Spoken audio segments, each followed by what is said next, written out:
Desculpa, é porque eu esqueci de botar pra gravar. Botei agora. Os tópicos que a gente vai conversar hoje são exatamente esses, a definição de eclogito, onde ocorre, algumas características. ah, Você não vai apresentar, Felipe Miguel? Ou sou eu que não estou não, conseguindo não, ver? professor, verdade, eu tava. Verdade. Desculpa. Ai, gente. Só um momento. Acontece. É porque tem tanta coisa aberta aqui que eu esqueci. Obrigado. Ah, enfim, os tópicos são esses: definição, onde ocorre os eclogitos, as características, as configurações tectônicas e a importância econômica, né? Que são os tópicos assim para a gente começar a conversar sobre eclogitos numa introdução. É, Então, seguindo para a definição, existem algumas definições de eclogito, elas não diferem muito em caráter em ideia em geral, mas eu decidi pegar essa definição da União da IUGS, né?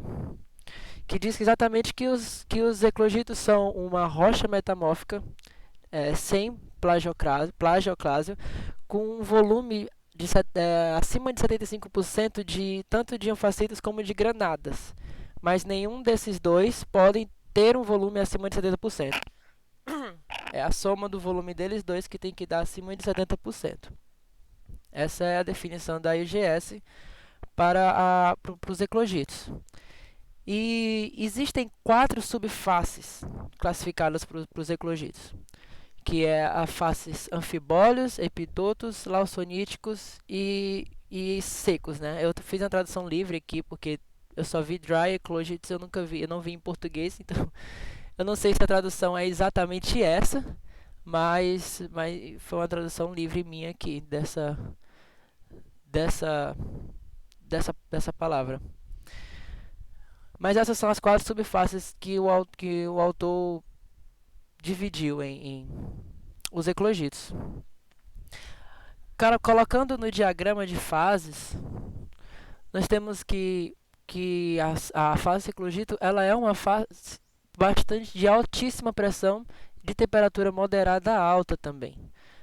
Comparando aqui com o da direita, por exemplo, nós temos que essa linha de alta pressão e temperatura está abaixo da do eclogito, mostrando que o eclogito é uma fase de pressão elevada, elevadíssima. Nessa aqui a gente consegue ver que é uma das pressões mais altas junto com o granulito e com o xisto azul e de temperatura alta também. Então, essa é uma característica importantíssima para os ecloditos, inclusive para a importância econômica, né? Como o Cadu vai falar aí depois, por estar localizado dessa situação, existem tem um fator importante de formação do eclogito, principalmente devido ao local em que ele é gerado. É, Existem basicamente três tipos de locais de gênese do eclogito, né? Segundo Coleman, né? Que é esse geólogo americano. Ele dividiu em três. Existem vários locais, na verdade, segundo o artigo, mas existem três locais principais em que, que os eclogitos são gerados. A primeira é numa região. Gente, só vou pedir porque tá piscando aqui o meu monitor e eu não sei se tá dando problema. Então, se der algum problema, por favor, me avise. Porque, enfim, problemas de hardware aqui. Mas a principal fase, o primeiro lugar, aliás, não a principal, é que elas são geradas em uma região de alta temperatura e ocorrem como xenólitos nos kimberlitos. E isso aqui é um fator importante que é citado em vários locais, inclusive. O Cadu vai entrar um pouquinho mais adentro nisso daqui, mas é um dos locais em que a face eclogitas aparecem. Elas aparecem como xenólito nos kimberlitos. O outro local, eles são associados com granulitos de alta temperatura, como dá para ver aqui, né? Eles estão próximos dos granulitos de alta temperatura e de alta pressão, ah, localizado na base crustal dos cinturões orogênicos colisionais. Isso é importante falar porque os eclogitos eles são basicamente formados nas zonas de, de encontro, né, de placas. Então, ali nas regiões orogênicas mesmo, tanto colisionais como orogênico.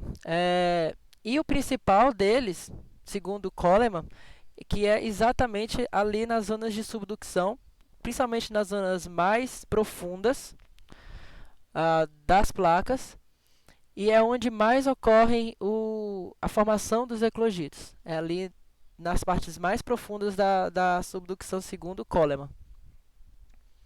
Nesse trabalho que tá colocado aqui. E o autor que eu peguei essa informação é um autor japonês. Ele fala, em a opinião pessoal dele aqui, que muitas classificações de eclogitos foram propostas.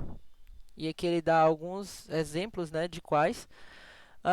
Mas que a classificação de Coleman ela permanece válida até hoje, mesmo depois de ter sido colocada à prova em vários tipos de configurações tectônicas distintas que foram estudadas.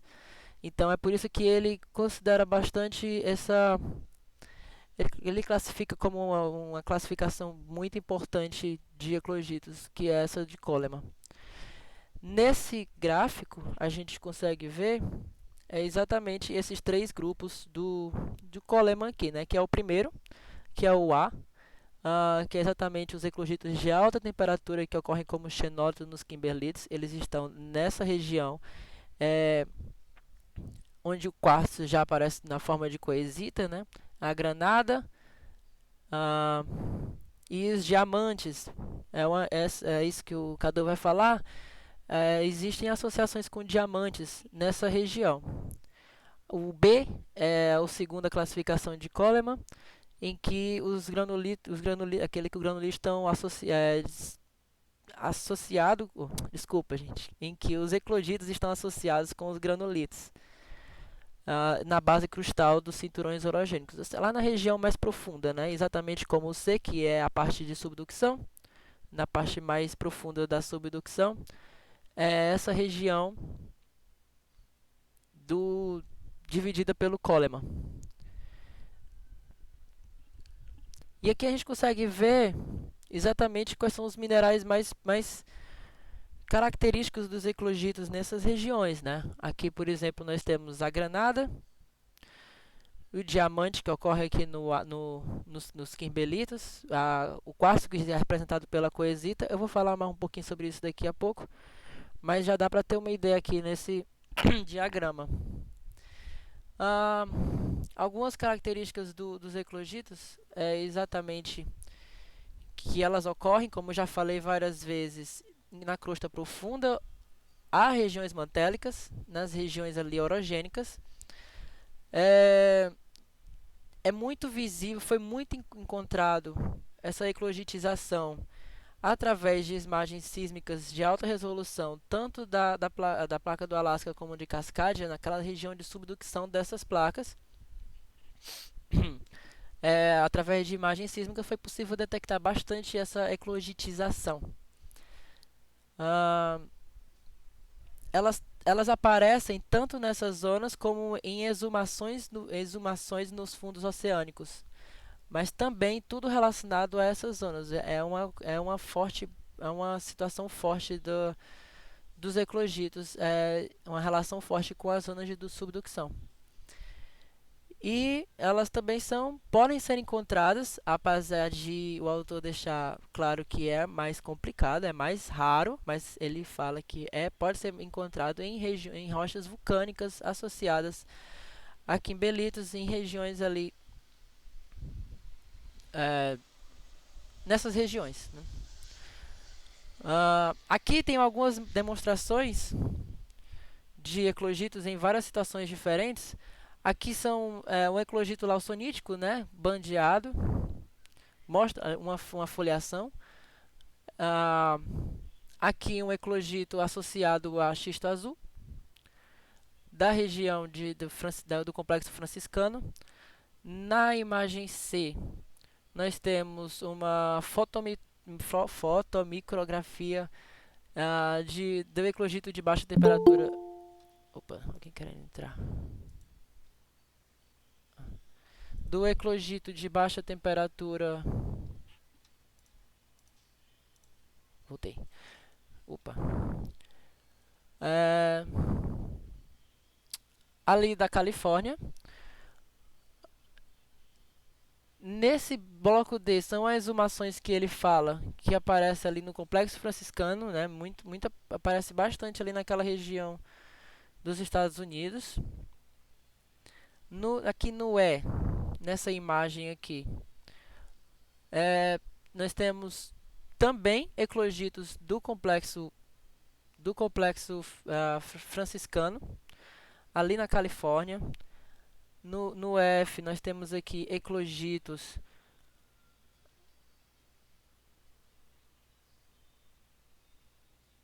com quartzo, gneiss quartzo feldspáticos. No G, nós temos uma microfotogrametria do eclogito ali no cinturão de ubendiano. E por aí vai, gente. Eu não vou ficar falando todos, mas aqui várias ocorrências de eclogito, principalmente ali na região dos Estados Unidos, que foi onde os pesquisadores fizeram, né, o trabalho, ali na região de São Francisco. E para finalizar, algumas características de eclogito, que ela é uma rocha metamórfica densa, relativamente densa, geralmente de protólito basáltico, consiste principalmente de onfacitos verdes, granadas vermelhas, e algumas quantidades de quartzo na forma de coesita, cianita e rutilo. Não tem plagioclase, é a característica dos eclogitos, é não ter plagioclase. As granadas que aparecem, que são também da característica do eclogito, né, são principalmente piropa, almandina e grossular, ricas em magnésio, ferro e cálcio, né. O piroxene é representado pela onfacita. E alguns elementos traços incluem os anfibólios, os epidotos, lausonitas, fengitas, parafinitas, talco, minerais carbonáticos, diamante e olivinas. E é Cadu. Boa tarde, pessoal.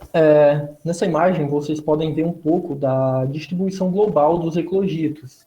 E nele, vocês podem observar que existem algumas relações com os kimberlitos. Esses eclogitos, eles ocorrem tanto em áreas cratônicas quanto em áreas não cratônicas. Pode passar. Bem, reforçando o que o Miguel falou sobre aquela classificação do Coleman, ela é muito importante, pois ela é uma caracterização que tem como base a associação mineral e o contexto tectônico de formação desses eclogitos. E neles nós temos as zonas orogênicas, como o Miguel tinha falado anteriormente, que é dividida do tipo pacífico e do tipo colisional, onde no tipo pacífico temos uma associação com serpentinitos, xistos azuis, epidoto anfibolitos, metachertes e jadeititos.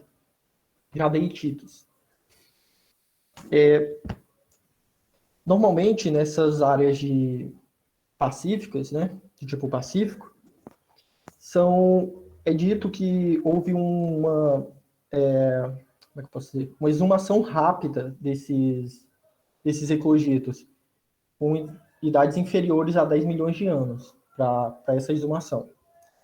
Normalmente, eles são dispostos em lentes e blocos, rochas metasedimentares e serpentinitos, da forma principal de ocorrência, como ela ocorre. E no estudo de Wang, ele coloca que, através de uma modelagem termomecânica, ele falou que, essencialmente, a presença das rochas sedimentares de baixa densidade e baixa viscosidade, junto de rochas de fundo oceânico, elas são essenciais para a presumação desses eclogitos, normalmente. Já o tipo colisional, ele é normalmente associado com guinais, rochas metapelíticas aluminosas, granulitos, anfibolitos, migmatitos, mármores impuros e mais raro, granada peridotitos. Esse tipo colisional, ele também aparece em formas de lentes ou boldãs lenticulares. Normalmente o eclogito parece envolto de gnais quartzo-feldspáticos, gnais migmatíticos. Podem observar um pouco nessas imagens aqui da lateral, esses contextos de formação desses dois tipos.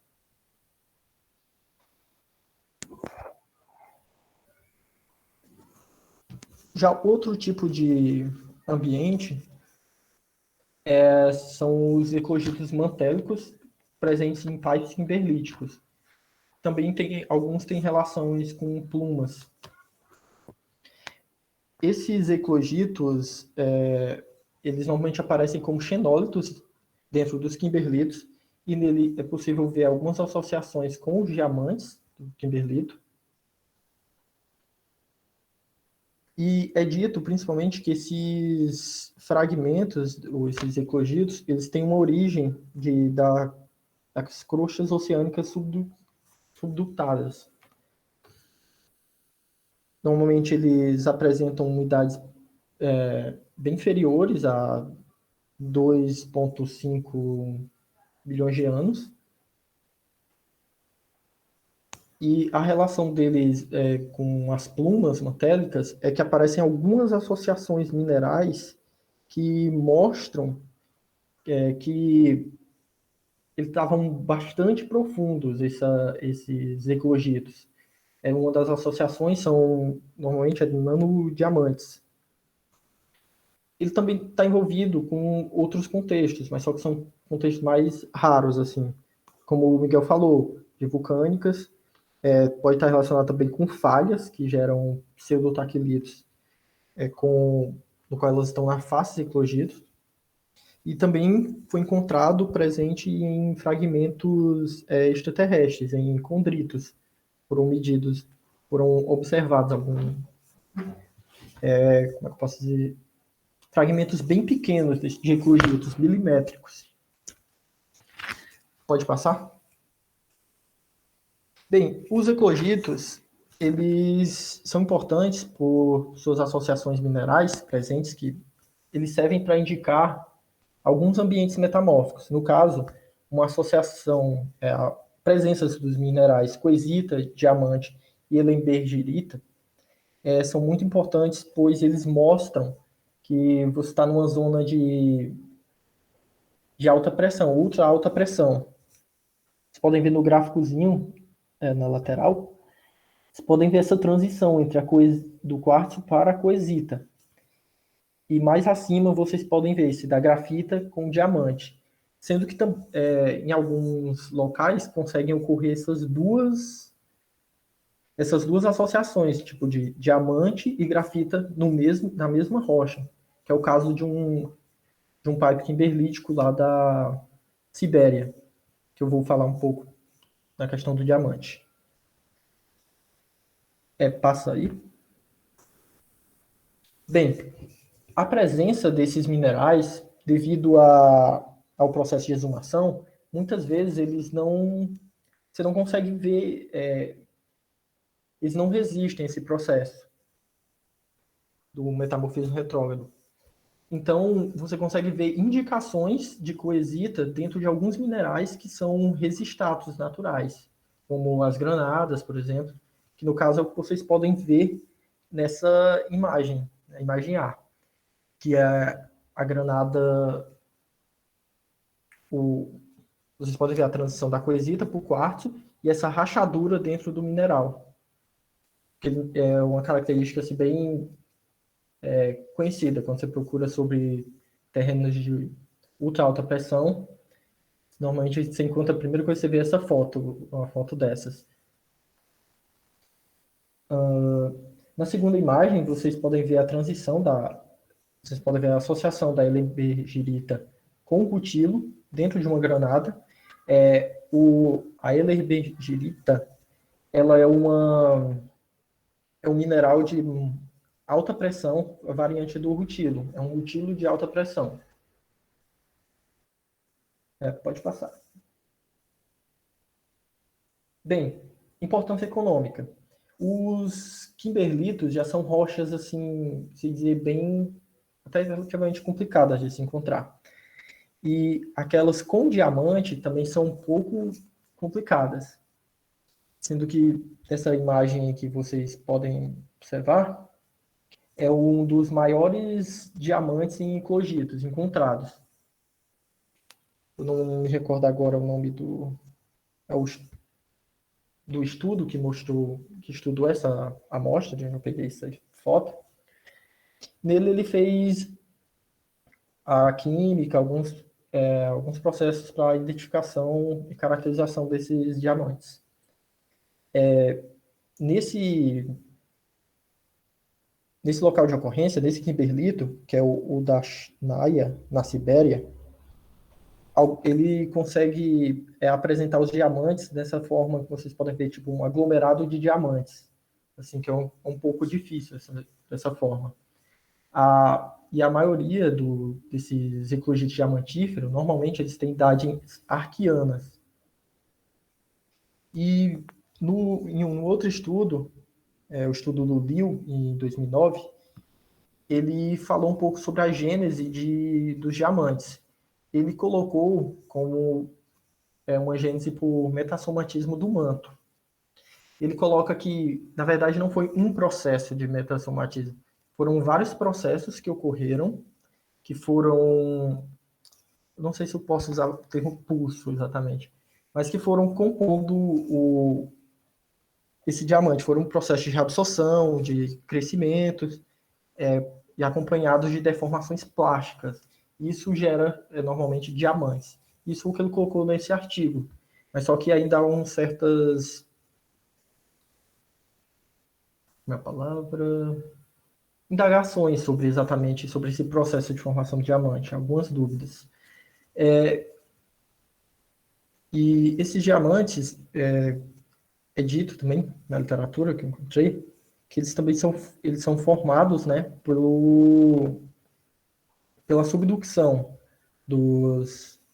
da crosta oceânica. Então, normalmente ele apresenta algumas inclusões que são de composições carbonáticas e de KCl, foram encontradas dentro. Então, foi feita essa associação desses fluidos.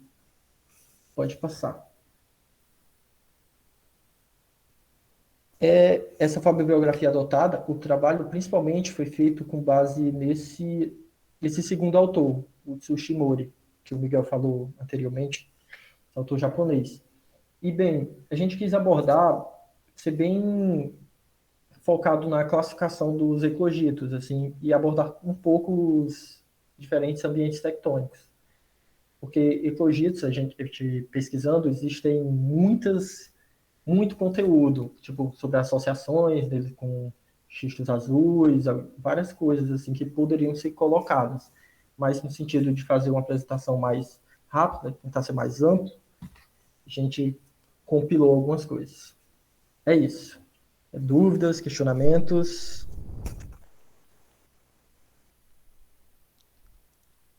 Só uma questão, parabéns, Cadu e Miguel. Eu acho que no slide que o Miguel apresentou, o último slide, quando ele falou elementos traços e citou minerais, eu acho que alguns elementos traços que foram medidos nesses minerais, né, Miguel? Acho que era isso, né? Isso, professora, exatamente. Ok. É, é, os eclogitos, por incrível que pareça, aí eu fiquei pesquisando por horas, não tem muitos trabalhos sobre eles. Eu não sei se é por causa que eles são relativamente mais raros de se encontrar, mais Sim, difíceis, sim, sim, sim. mas realmente são realmente poucos trabalhos. É difícil de encontrar.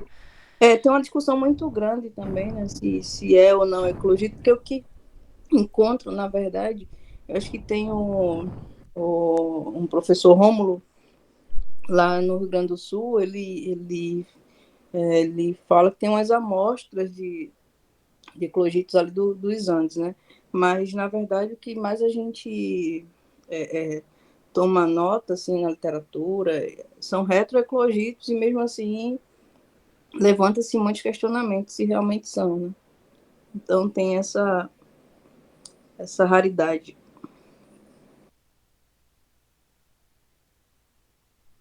Interessante, né? Porque ela tem um alto valor econômico, principalmente pelo metassomatismo, etc.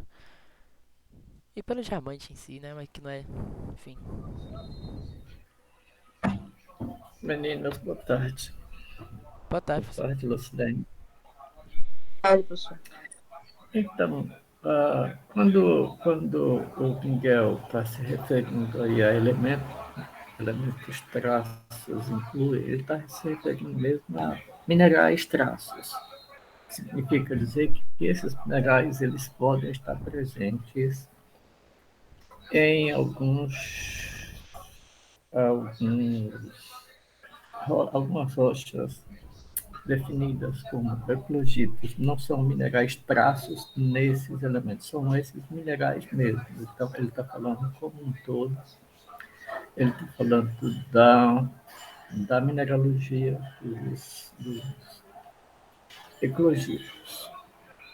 Então, essa questão eclogitos é uma questão extremamente complicada, porque de início acreditava-se que apenas eclogitos oceânicos, quer dizer, eclogitos formados a partir do metamorfismo de basaltos e gabros, é que seriam considerados. Entretanto, os estudos nos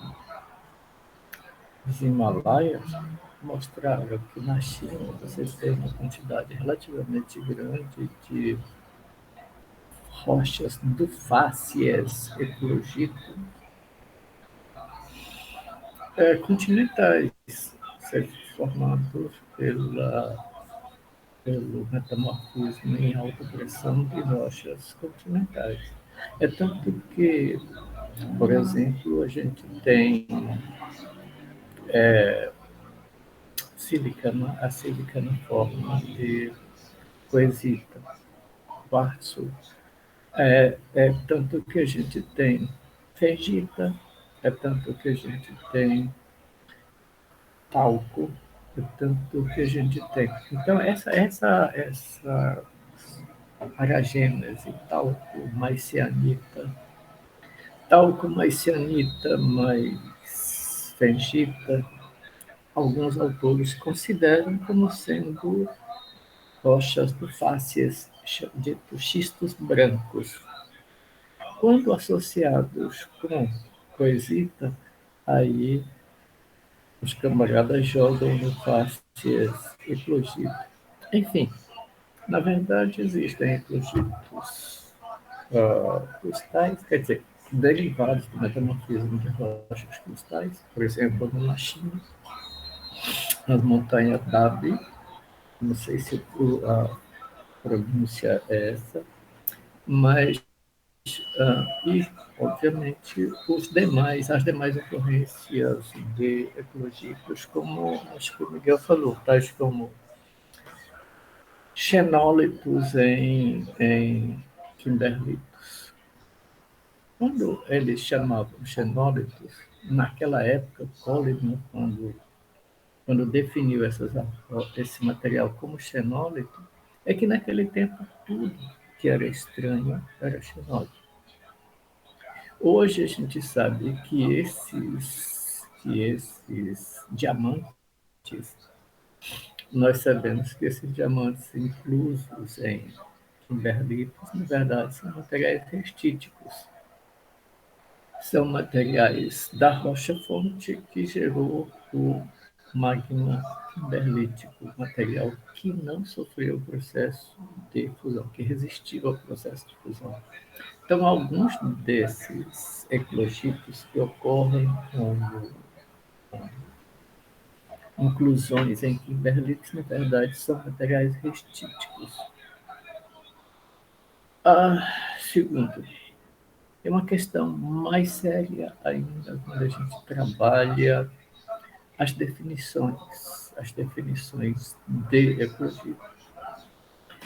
Ou seja, quando você, ô Miguel, você fez questão absoluta de frisar a ausência de plagioclásio numa rocha para ela ser considerada uma face eclogite ou um eclogite. Não é isso? Eu não, professor. Aí o GS. Pois é. Bom, porque é você que está falando aí, fez questão de frisar esse aspecto. Agora vejamos, qual é a reação que gera a anfacita e pirupo? Para que essas reações que geram anfacitas, esses piroxênios sódicos, mais as granadas do tipo pirupo, eu precisaria ter eu precisaria ter quantidades relativamente iguais de plagioclásios e piroxênios. Porque, por exemplo, o plagioclásio mais piroxênio, ele gera a alfacita, ou seja, eu precisaria ter quantidades significativamente iguais, quantidades modais exatamente iguais, para que nunca sobrasse plagioclásio. Nós sabemos que nós temos plagioclásios, desculpa, nós temos gamos do tipo leuco, meso e melagamos. No caso dos melagambros, aí sim a gente tem uma quantidade relativamente grande de de minerais máficos, uma quantidade bastante pequena de plagioclase. Então, durante o processo metamórfico, durante essas reações metamórficas que chegaram a facita e a granada, todo o plagioclase é consumido. Entretanto, são muito comuns os gados em que o plagioclásio é dominante. E se essas rochas são metamorfizadas no fácias eclogito, o que vai acontecer?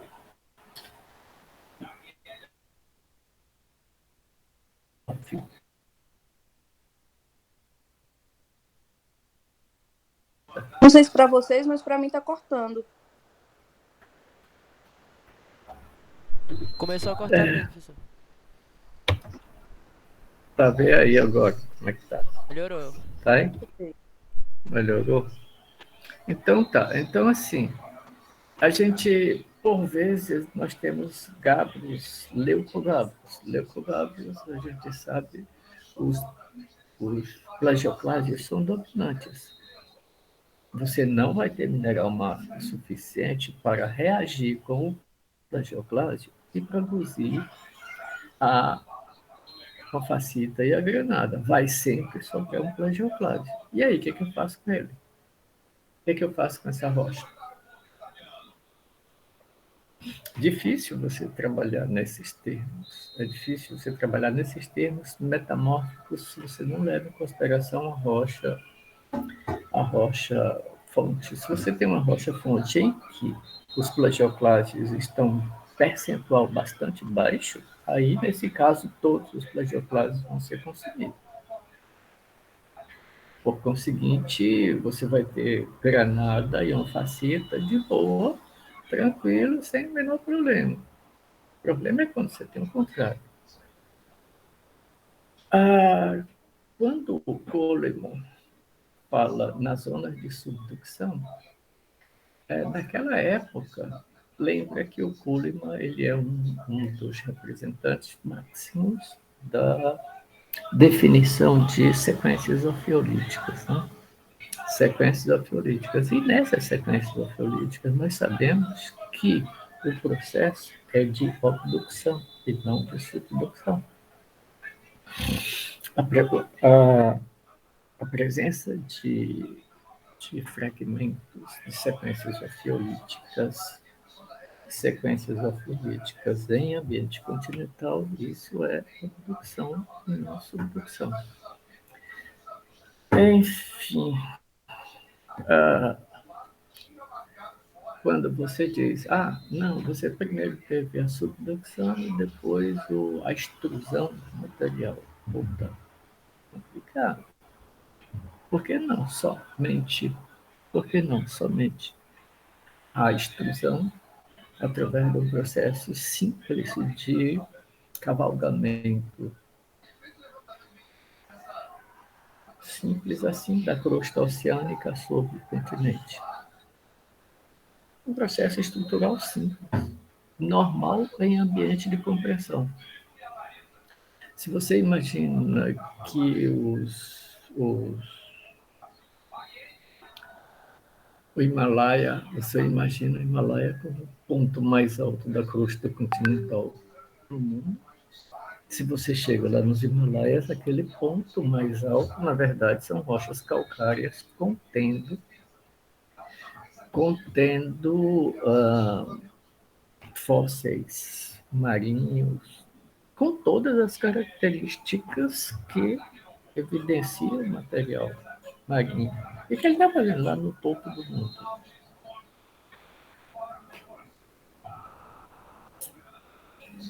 Enfim, falar em eclogitos é extremamente legal quando a gente fala em eclogitos. Quando você pega aqueles eclogitos, aqueles eclogitos tais como eles foram definidos, aqueles eclogitos alpinos, vermelhos, parece mais a bandeira lá da Escola de Samba da Mangueira.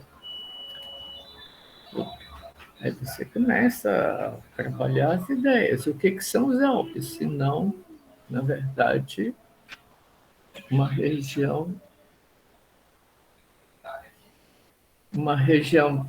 em que você está tendo um overthrust.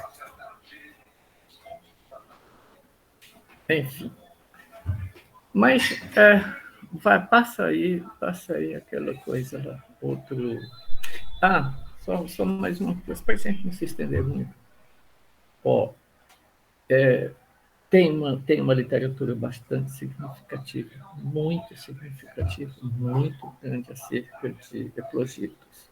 Tem livros escritos sobre eclogitos, e esses livros eles têm uma referência bibliográfica abundante. Então, é claro, vocês precisam de saber onde encontrar. Né? Vocês entram na página do periódico Os Capes. Pior, ruim que o periódico Os Capes, eles não têm aquilo mais antigo, né? Não tem a literatura mais antiga, só a literatura mais nova, obviamente. Os mais antigos não tem. Mas se você entra na biblioteca da Universidade de São Paulo, da Geologia, gente, é muita coisa. Muita coisa escrita a respeito de eclogitos, especialmente naquelas regiões chinesas. Enfim, é mais ou menos essas coisas que eu queria falar. Se alguém tiver alguma pergunta.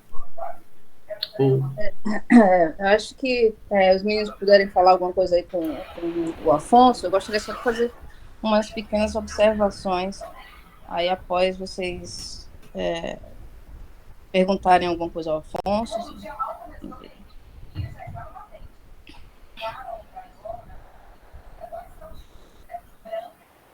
Bom, então, com relação a eclogitos, né, propriamente dito, aqueles eclogitos lá dos Alpes suíços, a gente tem uma variedade assim que é muito interessante e a gente consegue ter essas análises químicas, né? Aí sim, os elementos traços mesmo com base em eclogitos. Eu não gosto muito desse nome elementos traços para minerais, né? Eu prefiro chamar minerais traços porque tem um estudo com minerais traços, tá? Em minerais que estão inclusos nos eclogitos.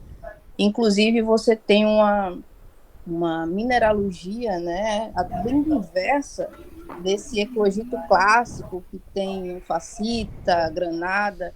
Então a gente tem eclogitos brancos, né, que você vê que eram xistos, né, e que entraram em condições de ultra alta pressão, né, e aconteceu o processo metamórfico e você tem eclogitos, né? Então, a faixa eclogítica ali dos Alpes, ela é muito interessante, porque você vai ter, eu tenho até essas amostras que foi cedida pelo Cabi, eu acho que o Cabi passou um tempo, acho que no Ceará, né, Afonso? Essas amostras que eu tenho de eclogitos foram doadas por ele e Michel, tá? Sim. Quando o Cabi veio aqui para fazer a orientação do Michel para ir para o campo com o Michel, aí ele trouxe algumas amostras de eclogito. Eu acho que essas amostras eram para estar lá no departamento, lá na sala de. Não, eu tô com essas amostras, né? Até a parte dos meninos que a gente ficou de trazer mais uma aula, porque eu pedi, porque são amostras sem lâminas, né? Então Sim, sem eu lâmina. mandei para Recife para fazer algumas lâminas e a gente, assim, as lâminas estão muito boas e algumas delas a gente já selecionou para Rama e Química, né? Então são eclogitos aí de uma diversidade considerável. Você tem, além desses eclogitos, bandeira da mangueira, né? Então, assim, verde e vermelho, né? A Verde jadeíta, a vermelho. alfacita e a granada, e você tem esses outros, né? Que são de composição xistosa, né? No faces Isso. eclogito. Então, é muito interessante, é um estudo muito bacana. Agora, dos eclogitos, né, que se falam no Brasil, na verdade não são eclogitos, eles chamam de retroeclogitos, se tem considerações enormes a se fazer. Eu estive também no campo vendo lá o que o pessoal chamava de retroeclogito, lá em Floresta. Não sei se você já chegou a conhecer lá também, Afonso. Mas ali não caracterizava bem retroclogitos, não, sabe? Mas então, assim, é um estudo bastante interessante.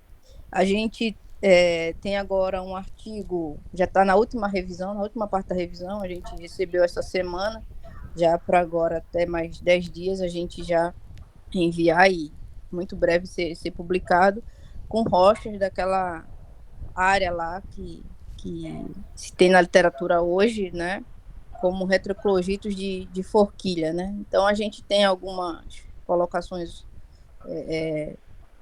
um pouco divergentes, né, do que tem na literatura hoje, mas realmente são rochas exóticas e é um trabalho interessante, porque a química dessa rocha ela tem uma assinatura realmente bem contrastante, tá? E agora aquela região de forquilha é interessante porque você também tem essa proximidade, né, com enderbitos e kimberlitos, né? Kimberlitos não, enderbitos e quinzigitos, né?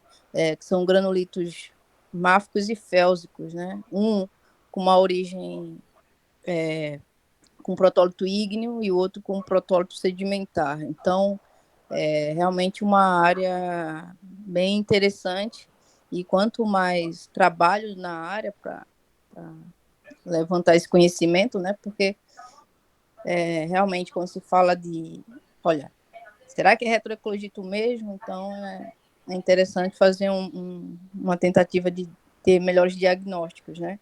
Inclusive, eu acho que a equipe, né, vocês separaram aí zircões e algumas granadas, a gente já está agora fazendo esse resgate para analisar aí no PIBIC do Felipe. Então, vai dar uma contribuição bacana também nesse contexto aí, se é realmente esses retroeclogitos, né?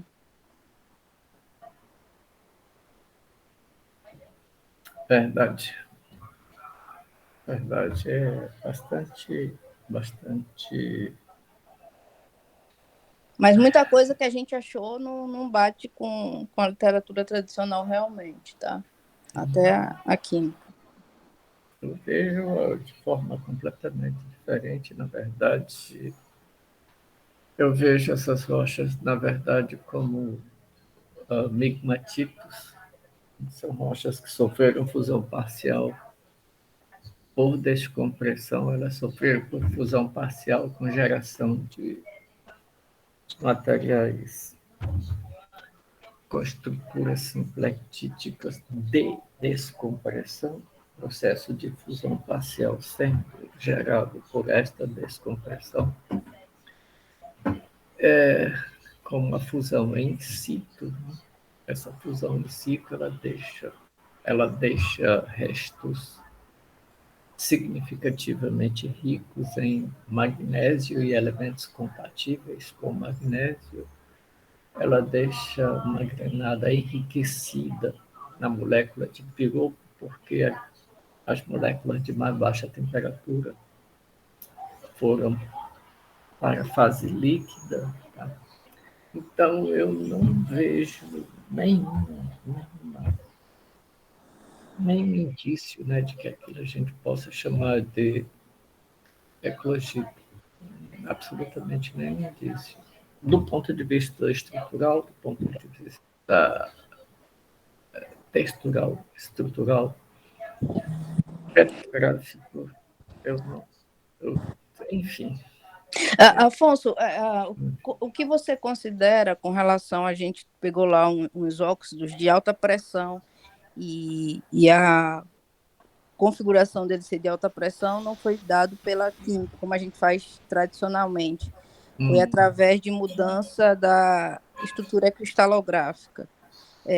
Esse tanto de pressão, você aciona isso a que configuração? Tá. Que óxido foi esse que você achou? Do rutilo estava indo para a ferro pseudobruquita. Pois é. Então, a formação de bruquita aqui no Ceará é bastante extensa, né? Bastante extensa. É a ferro A bruquita, pseudobruquita. É a ferro pseudobruquita. Ela tem um pouquinho mais de pressão do que a bruquita, sei. quanto da estrutura. Tá, olha, eu precisava ver essa coisa do ponto de vista mais global. Eu precisava ver uma mineralogia mais ampla. Eu precisava ver uma mineralogia mais ampla que verdadeiramente significasse uma alta pressão. Por exemplo, todos nós sabemos, quando nós olhamos os diagramas mais simples, que a cianita é o aluminosilicato que representa a alta pressão. A cianita sempre foi um dos minerais que caracterizou granulitos, rochas, seja pela caracterizou como uma região de alta pressão. Entretanto, eu tenho cianitas que são cianitas, por exemplo, aglomerados de cianita com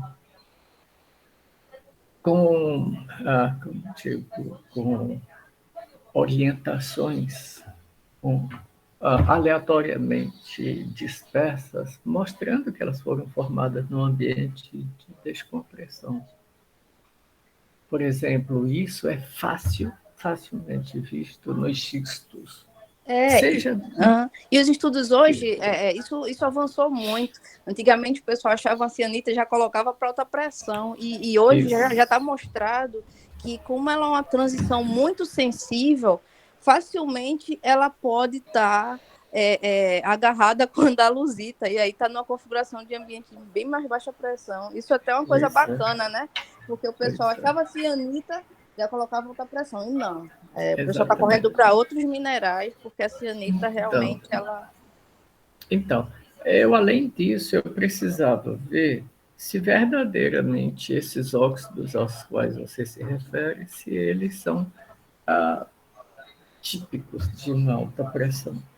Se eles são, e por que, como eles sobreviveram, o que foi que permitiu a sobrevivência deles, tá? Enfim, a gente discutir assim só em cima de dados não sem vistos, aí fica difícil. Sim, o artigo está próximo. Mas de qualquer forma, eu não descarto. Aí vai ser legal, eu não assim, descarto a porque possibilidade. pode avaliar, né? Pode ter essa, porque eu acho muito bacana esse tipo de conversa. Aí olhar a textura, bem bacana. Eu não descarto a possibilidade da existência de regiões de alta pressão.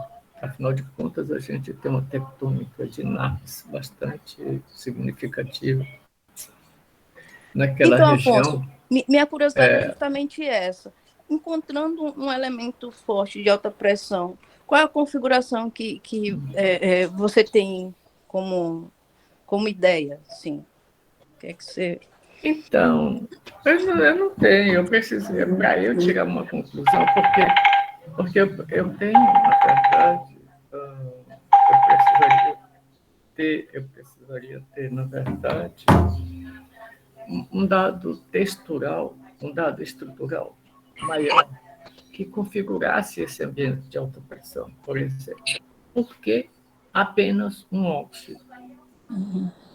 Por que apenas um óxido? Por que a rocha na qual ele está contido, essas evidências de alta pressão não são verificadas?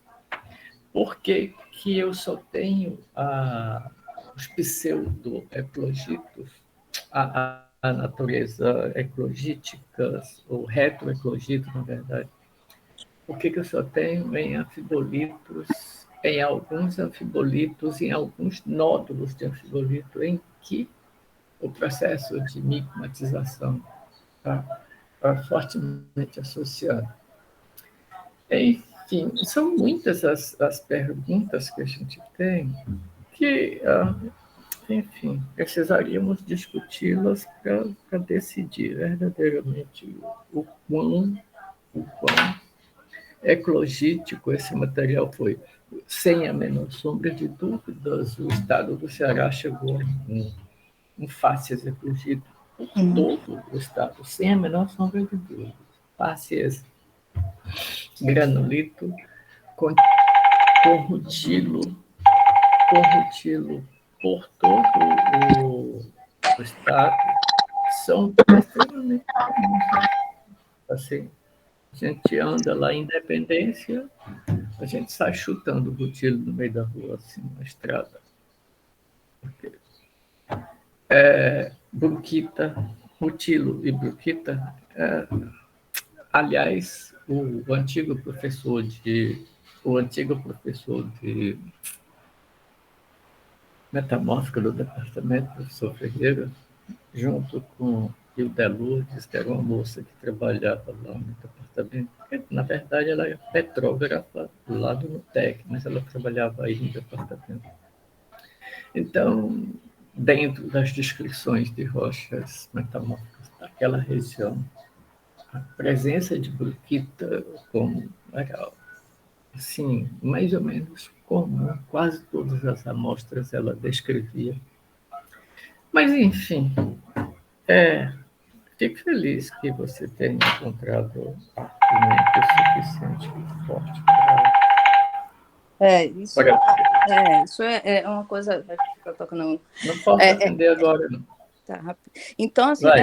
é interessante porque, inclusive, os revisores, né, eles sempre apoiando fortemente que a gente publicasse, porque veio, voltou, foi, voltou, teve que fazer pedido de conflito de interesse, tem umas complicações, mas agora está saindo, é justamente, assim, se tinha uma visão apenas de retrocogito com configuração e tal, e a gente abre a discussão, né?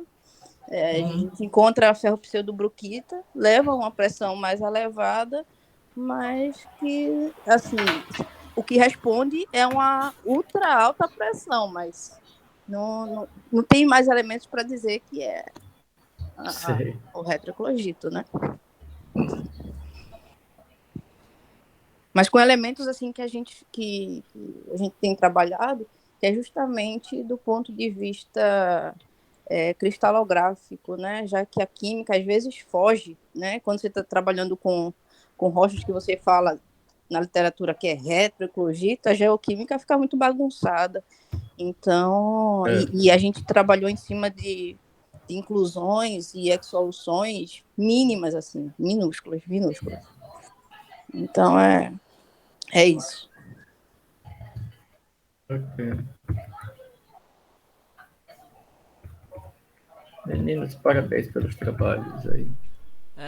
Bom, obrigado aí. Essa discussão foi realmente enriquecedora pra caramba.